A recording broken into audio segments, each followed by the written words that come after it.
podcast. We're two peas in a pod. I'm Philippa Butler. And I'm Philippa Bottrell. We are two Pilates teachers on one mission. And our one mission this week is to talk about food and alcohol, I think, during the lockdown period. Yeah, you're quite right. Has lockdown been affecting your eating, do you think? Absolutely, 100% it has. And I think it has for everybody, and sometimes in different ways. But I was certainly being part of the Bake My Banana Bread Club and bake my own bread. And then eat your banana bread. And then eat my banana bread and eat my homemade bread, which I must say, both were very, very delicious, even if I do say myself. Well, no, you're quite right. The thing that I always think about, and I think this is true, if we've made it ourselves from the raw ingredients, we know exactly what's in it. And so, it's less harmful, if you want to use that word, than maybe if you'd bought the same thing from the shop. But it's all about quantity. It is all about quantity. And, I know when we went into lockdown, you see, I think there's lots of things that come into play here. And it's not just food.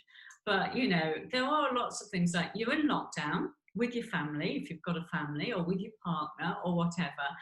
And your eating habits instantly have changed because Max and I don't have breakfast, lunch and supper together ever, maybe at weekends, but we don't, normally. And suddenly you're thrown into this position where you do.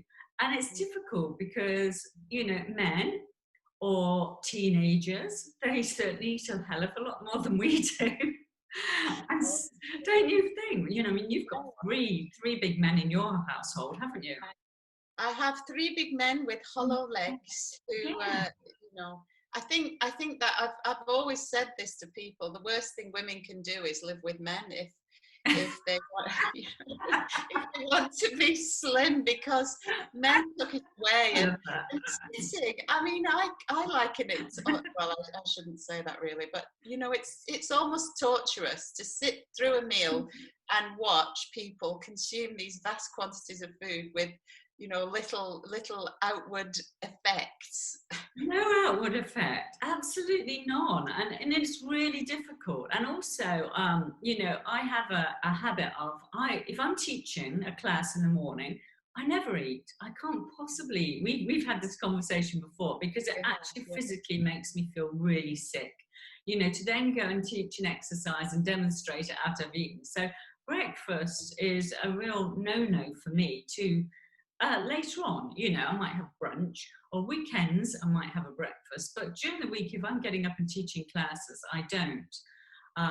So, already I'm a sort of a 2-meal-a-day person. That would be my natural choice of eating. I don't know that that's such a bad thing, and certainly I noticed at the weekend, Michael Mosley. Oh yeah, that relatively famous TV doctor. He wrote an article in the Saturday magazine, one of the Saturday magazines, and he was saying about intermittent fasting being something that is so good for us. And the one thing he said was put off having your breakfast. So absolutely. if people want to do it, And I think when I first went into lockdown, because we weren't doing our normal routine straight away, were we?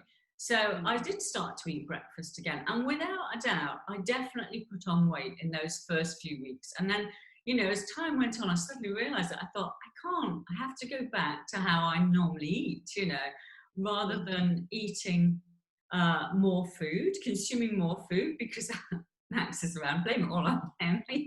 But he eats more snacks than me. He's a man. He needs to consume more calories than me.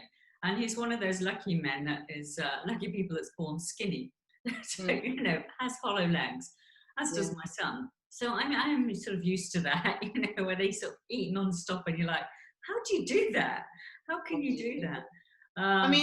I suppose the only thing I am a bit reluctant to talk too much about, the weight aspects of it, and really focus more on the health benefits, of good nutrition, if you like, and good habits. Yeah, but I think the two things are quite linked. But I also believe really strongly, and the thing about weight that really gets my goat up is when people say, well, why don't they just stop eating then? And I always think, good point. Why don't they? Come on now. We would all be slim if we could if that was the answer to it. It's not the answer to it because it's up here. Healthy eating, whether that's attached to weight loss or not, is here. It's in your belief system, and I also believe that it's your identity. It's so ingrained. It's almost like, when we deal with people with low back pain that have had it for years and years and years and years, it becomes part of their identity. And there's no right or wrong in that. It just happens. It becomes part of who they are. And so part of our job, is really to work with people to allow them to let go of that identity so they can let go of the pain. It's exactly the same with food. It's your foundations. What were you brought up? My first thing is I say to people is look back at your childhood. I know for me, I don't know about you, Pippa, but I was rewarded with food as a child all the time. Birthday meals out, treats out, a meal out, food, it's reward, that's wonderful. Let's go and celebrate. Let's have a meal out. You've hurt yourself. Here's something nice to make it feel better. So, that's really flawed. That's so flawed, isn't it, really? And food as a treat is something that I've definitely avoided as much as possible with my children, especially the concept that certain foods are a treat and others are not. Why is a banana not a treat? Yeah. Why is it? Bananas. Yeah, I do too. And it's only because that's the way we've been brought up. It's conditioning. And unfortunately, I think I passed down a lot of my, food as a treat to my kids, and we still do it now. Max and I, when we have a date night, we go out for a meal.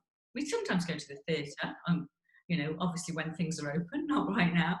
But that thing is all a treat thing. It's, Yeah, and I mean, the thing that we have to overcome, not only that, is the fact that we are genetically predisposed to seek out those foods that are high in sugar and high in fat. So, our biochemistry is sending us in that direction. Absolutely. There's no doubt about that. It's I think is the most addictive drug. Now, I really do. I think it's an addictive drug. And I don't know, if you've ever tasted breast milk, Pippa, but it's really sweet. Oh, yeah. It's really sweet. Very sweet. All the men listening to this now probably going, ew. But it is, and I think a lot of us have tasted breast milk. Our own, let me just say this. I know when my kids were little, I once had some in the fridge and somebody accidentally put it in the tea. But I've forgotten how sweet that was. It's so sweet. It's high fat and it's high sweets, sugars, good sugars. And that's because that's what helps us grow from tiny little babies, isn't it? And we need that. So it's exactly what you said. It's in us. It's in us from the word go.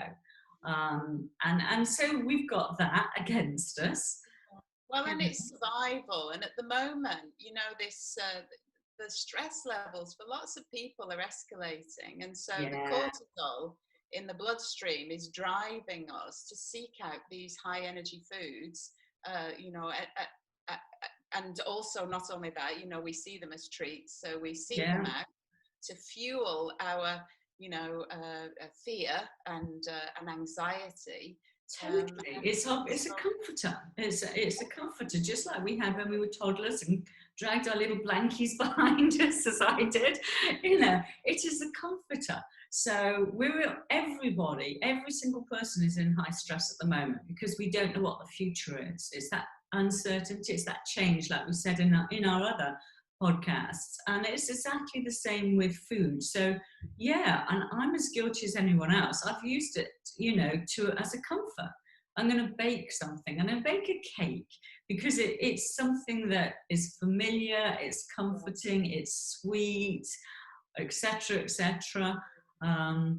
It's a human thing, and I think we've got to be careful that we don't beat ourselves up about things like that.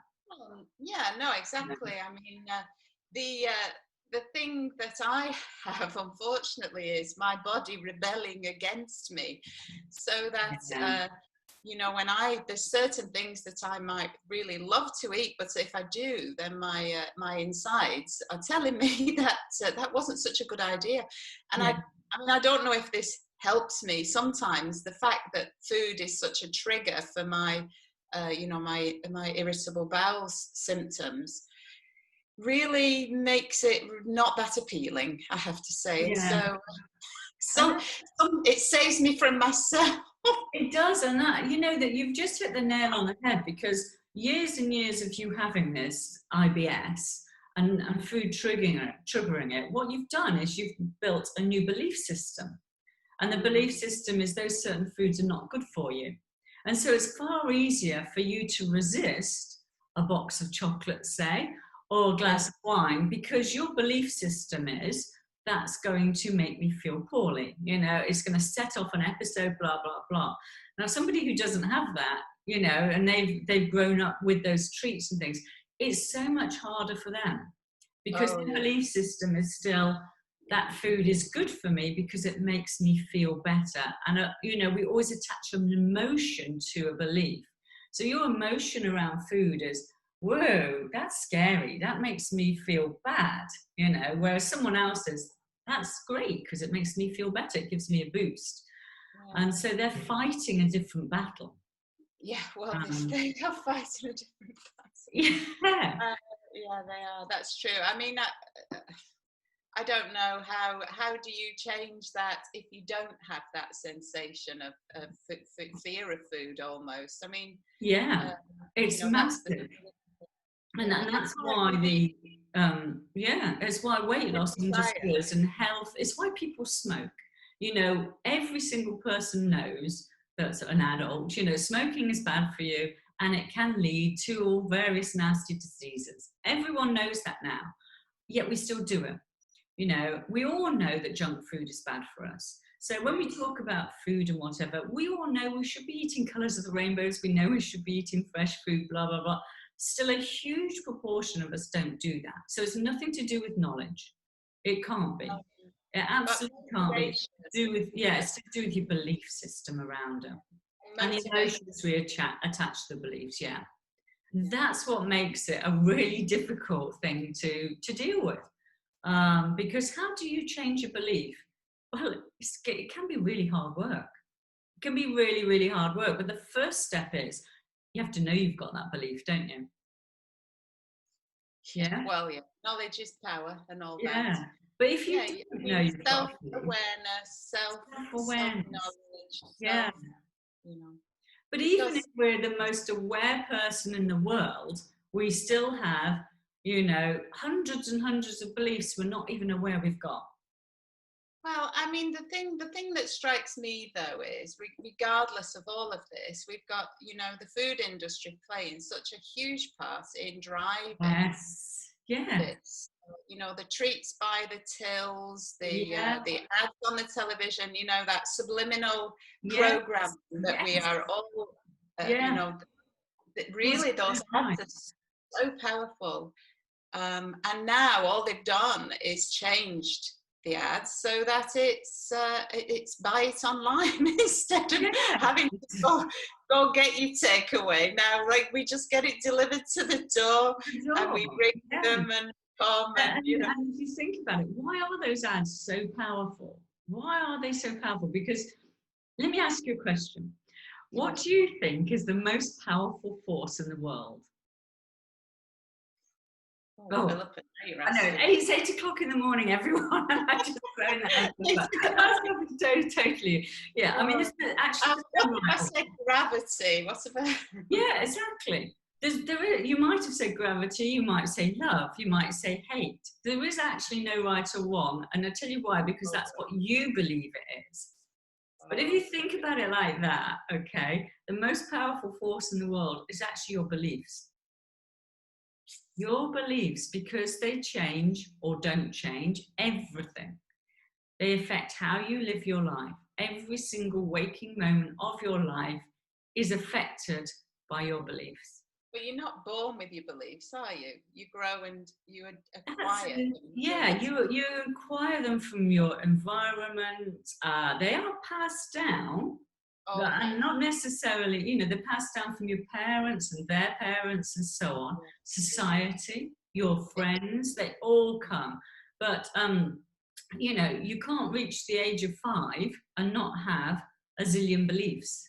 Well, a zillion, that's probably an exaggeration, but you can't reach the age of 5 and not have hundreds of beliefs, can you? Already girls know that they should like pink, they should be playing with dolls, they need to be pretty, all that sort of thing. So anyway, I can't even remember why I asked you that. Can you remember? No, because we were talking about televisual advertising. Oh yeah, that's right.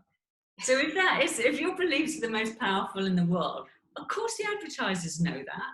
So that's what that's what they're triggering. They're triggering our beliefs. And how do we learn those beliefs? We learn them by repetition, don't we? Something happens that reinforces our belief. But we stay within circles that reinforce our beliefs. So our groups of friends we choose because they hold similar beliefs to us. We read books that hold similar beliefs. We watch TV programs that hold similar beliefs. We join political parties that hold similar beliefs. We call it unconscious bias as well, don't they? That's exactly what it is. Yeah. And confirmation bias. And I think it's no different to food. I know that was a long-winded way of getting around to it, but I think it's no different when it comes to food and eating and alcohol and drinking. I mean, lots of people are finding that they're stuck at home and they're bored or they're stressed.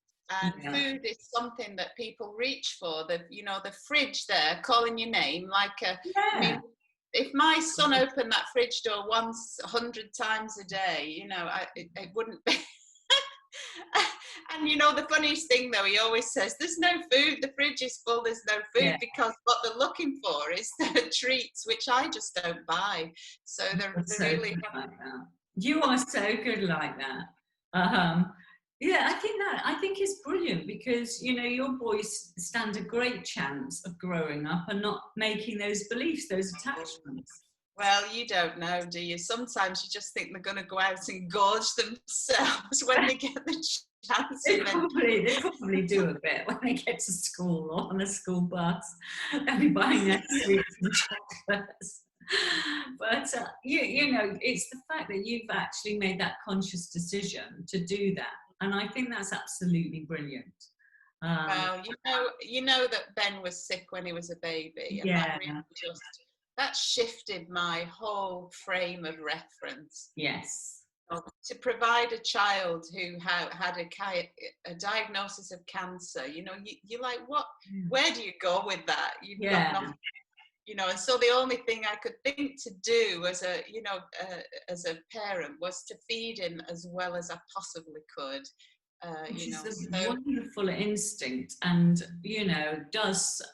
food is so powerful for our bodies that was 100% the right instinct you had and the brilliant thing to do.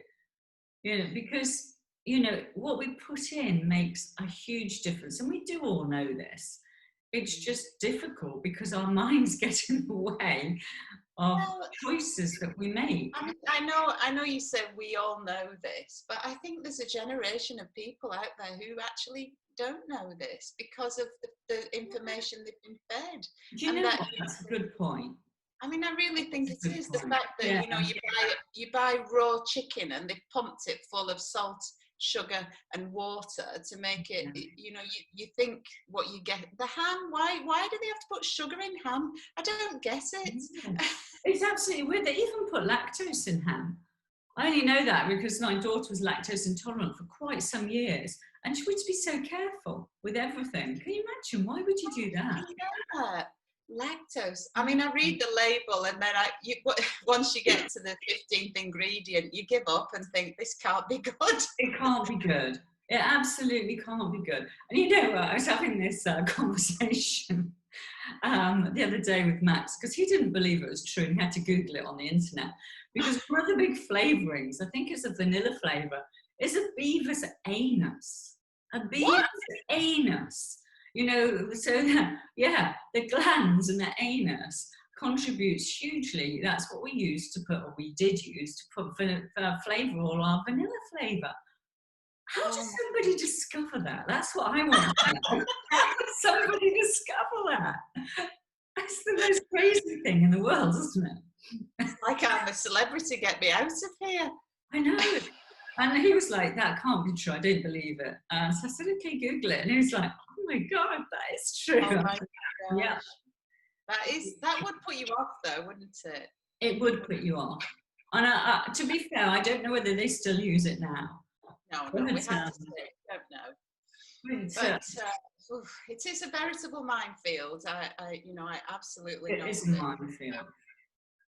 You know, top tips for people while they're out there on their COVID-19 lockdown. You know, find something else to do instead. Distract yourself. Think about the emotion. Think about the emotion that makes you want to eat. If it's comfort, go and hug someone instead. You know, get that comfort physically. Go and give your partner, your kids a really lovely hug. Because think about why you're doing it. If it's boredom, like you said, distract yourself. Go for a walk, do some exercise, read a book, listen to music. But if it's comfort you're after, go and get some. You know, a lot of people are missing hugging each other. We're missing human touch, aren't we, and contact. Oh yeah, it's terrible. So many people are missing the grandkids and family members and friends. And people that live by themselves, who are they hugging? You know, my mum keeps saying to me, I'm so desperate for a hug. You know, I know. And you just think, of course people are desperate for comfort. So if they can't get it from there, they think, okay, I know what makes me feel better. A chocolate does. Or a glass of wine does. Or you know, it's tough times. It's tough times for us all. What's a virtual hug look like, Philippa, do you think? Oh, well, you can hug yourself. Okay, seriously, let's do this. You know, if you do this, it will give you, and do this, it starts to give you this almost the same feeling as being hugged. This is a way it actually feels really quite nice, doesn't it? Do you remember when you used to do that at school as a kid? Yeah, because instantly we know that this can't be done. Do you know what? You're so right. Because, and I actually said it myself yesterday when I was teaching, because we were doing some tissue release, you know, the patting, whatever. And I said that, you know, it maybe doesn't feel like it does when somebody else gives you a massage. I said, but your body doesn't know the difference. It does. So, hey, there you go. There we go. Doesn't know the difference. So hug yourself. Oh, I like that. Yeah, it's just a really nice way to do it. I mean, it's loving ourselves and taking care of ourselves. And the more we love and take care of ourselves, the more likely we are to make the right food choices. You know, when you really love your body and yourself, you're going to do what's best for it. You really, of course, you really loved your son. You know, we all adore our children when they're born. So you do the absolute best you could for him. You gave him the right food choices. Well, let's try doing some of that for ourselves. Yeah, maybe I didn't hug him enough. I'll work on that this week. Do you know, it's so powerful. Touch is so powerful. So again, one of the things that we did Max and I, right at the early start of our relationship, we decided that every single day when we come back from work, all right, we would hug each other, but for 20 seconds. Because it takes that long for all those wonderful hormones to release. And we've done it every single day without fail. We get up, we greet each other, and we hug each other. And that changes the dynamic a bit. Because it's actually really quite tough to be irritated with someone if you're giving them a hug. Yeah, no, you're absolutely right. Yeah. I think that should be the thought for the day. Let's all go out and hug somebody, and if there's nobody around to hug, give yourself a big hug. Because right now we're actually not allowed to hug anyone outside our own household. So I find it, really tough, because we can now see, I've seen my mum. I've always talked to her over the garden fence anyway. I saw my grandkids the other day, but I can't hug them, and Scarlett's only 5, and she's like, oh, we can't touch, we can't hug, and she's getting fearful of that, and that really worries me. It does worry you, that, doesn't it? Yeah. It worries you. It does. But I mean, it's just that new reality, isn't it? Well, when they let us, we'll all have to rush out and hug someone. Yeah. So I know we wandered off a bit, but I do think that has a lot to do with why we're comfort eating and comfort baking, and we are comforting ourselves in some ways. Yeah, we are seeking comfort for sure. Yeah. So anyway, time to go. It is time to go. Another great conversation. Thank you, Pippa. I love talking to you. Oh, it makes me think a bit more about things, and I that's really important. Well, you definitely made me think today, Philippa, so thank you. Your boys are going to get some big hugs today, aren't they? I'm going to go. I have to stand on my tiptoes though now. Yeah. You could say to them, you're having a hug instead of a sweet treat. They're not going to be that happy. Oh, no, they run away. Run away. Why are you here again, Mum? Yeah, I know. Get out of my bedroom. Oh, right. Thought for the day. Give yourself a hug. Yeah, absolutely. So on that lovely note, we will end until next time. Until next time. So thank you for listening, everybody, and we'll speak to you again soon. Bye. Bye. Hug.